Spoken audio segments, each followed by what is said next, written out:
Yo, what's going on, everybody? Welcome back to the channel. This is ManUnited Central, and I'm your boy Luther. Guys, it's going to be a quick one today. Let's see what we got when it comes to updates. Well, we were hoping to have official unveiling of our number 9, Rasmus Højlund, but again, typical ManUnited, everything is delayed. He did have his medical though yesterday, so we may see his unveiling come this weekend in one of the games, so probably at Old Trafford when we play Lens. That could be his unveiling, you know, the way we did with Rafa Varane, which, you know, will be interesting to see, obviously. But the sad part of that is, you know, I thought we'll be able to see him, you know, participate in, you know, in one of the games, the preseason. Hopefully, if we completed his signing today, maybe he would have been able to join the team in practice. That way we can see something on these last 2 games, but it doesn't look that will happen. There are other people talking that, okay, it could be that the delay is they're trying to wait for outgoings, which it looks like 100% when it comes to outgoing. Fred will be leaving. Most likely, it's a good chance that he will be going to Galatasaray. So there are people talking out there that are saying like, oh, it could be that ManUnited is holding off. That way he can get the number 17 because that's his number. So we'll see. But again, you know, I'm not really worried. The important thing is we already have him. It's just a matter of him being unveiled. But it would have been nice if he trained with the team and then at least get in a few games with the first team. But the good thing with that is we don't need to worry too much about it because he has been training with Atalanta before he came. And he did play, I think, 1 game or 2 games for preseason. So he's fit. That's a good thing. So he's fit.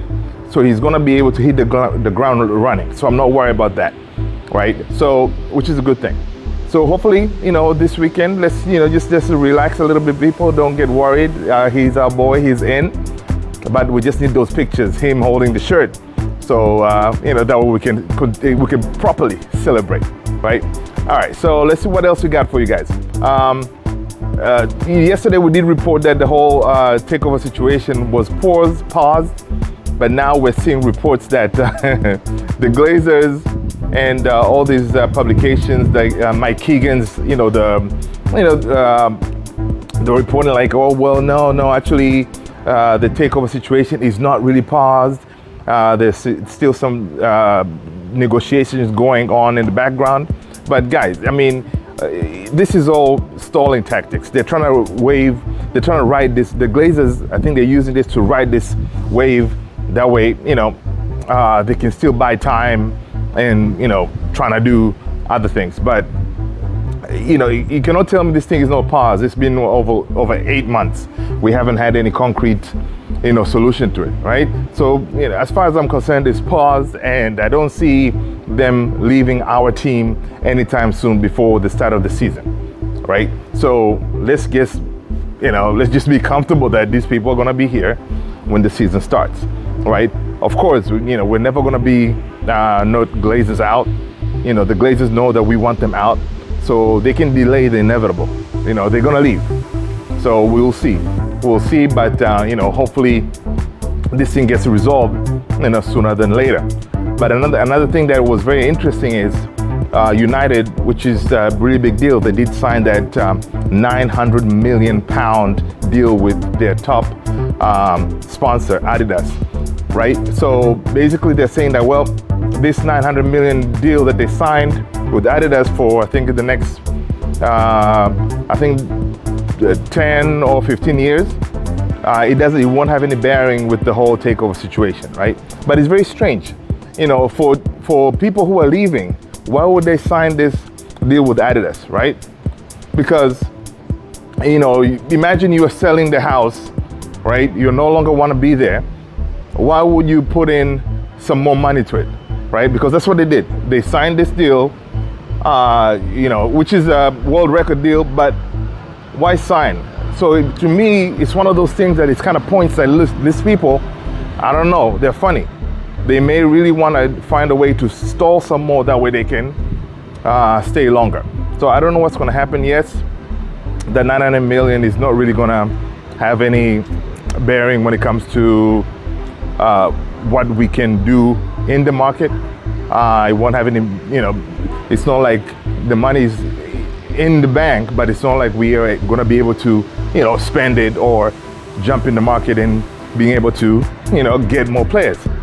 The only incoming that I see here will depend on outgoings, right? So if we can get Fred in the next couple of days out of the door, next thing we can work on Van de Beek, who's been linked to Real Sociedad, according to Fabrizio.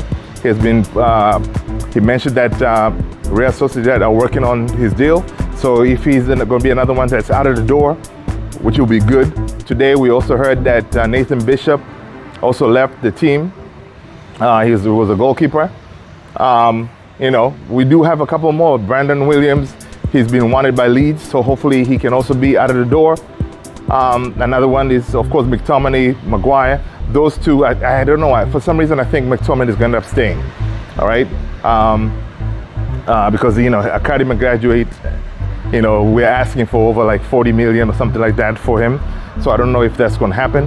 40 to 50 million for McTominay. Maguire knows that he needs to leave, right? He knows he needs to leave, but it's just, he's being stubborn, right? So maybe with Maguire also, West Ham may come back. I see reports that David Moyes, he really wants Maguire to join this team, and they may come back with another offer for him. So we'll see if they come up with a better offer, because with Maguire we want at least 40 million. But of course now, even if we get that 40 million offer from West Ham, it will be up to Maguire, because he has to agree to move to West Ham. The way Maguire sees West Ham is kind of a downgrade from leaving Man United, right? So he may not want to go there. And also another thing is West Ham needs to be able to afford his salary, right? So there's quite a few moving parts there, because if Maguire leaves, of course, their stopgap will be Johnny Evans. We may give him a contract, or if we get our 40 million, maybe Ten Hag may go in there and maybe try to get another defender. All right. Other people are reporting, we may get Sergio Ramos. To me, he's good like a stopgap, but he's kind of on the older side. I would like to get, someone younger like Todibo, right? So that will be my pick. But we'll see what happens. We'll see what happens. Let's see what else. Also, I'm seeing reports that from Fabrizio Romano that in the next few days, hours, we may finally get a resolution when it comes to Mason Greenwood. The resolution will be coming from basically the United board, the higher ups.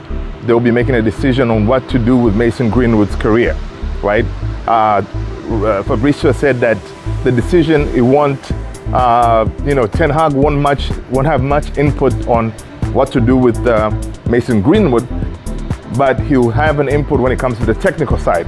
If, for example, I'm thinking, I don't know, if Man United decides to keep him, then it will be Ten Hag may try to figure out, how to utilize him, how to incorporate him in the team. So in the next couple of days, it's going to be interesting to see what United is going to do. What is their decision? Are they going to sell him? Are they going to keep him?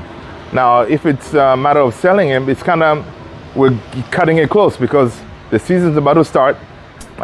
They need to make a decision for this kid, that way he can move on with his life and we can move on, because he's just sitting there taking salary space. We'll see. So that will be interesting to see what Man United is going to do as far as Mason Greenwood, right? And other news that I'm seeing here is as far as the goalkeeping situation, Dean Henderson, there's still talks going on with Nottingham Forest, so we'll see if he gets the move. But obviously with him, there's no future at Man United, so hopefully we'll get him out of the door, and we can probably bring in another goalkeeper. But there are reports that Tom Heaton may end up staying, because Ten Hag believes that he needs that senior member of the squad to be able to be in with the team, and Tom Heaton has shown and to be a valued member of that squad. And to tell the truth, Tom Heaton in preseason, he has played pretty well. So as that backup goalkeeper, I wouldn't mind him being there until we're able to get someone, you know, younger, better, right? Because that kid Suzuki that we were linked to, I saw reports that Suzuki chose not to come to United for some weird reason. I don't remember what it is, but Suzuki looks like he's not gonna be part of our plans, right? So yeah, so basically guys, that is all that I see that is relevant at this point. So again, a lot is happening at Man United. As news breaks, I'll be jumping on here to update you guys. So do me a favor, hit the like, subscribe, notification bell as you're rolling out. That way you support the channel. I really appreciate you. Thank you so much. Peace.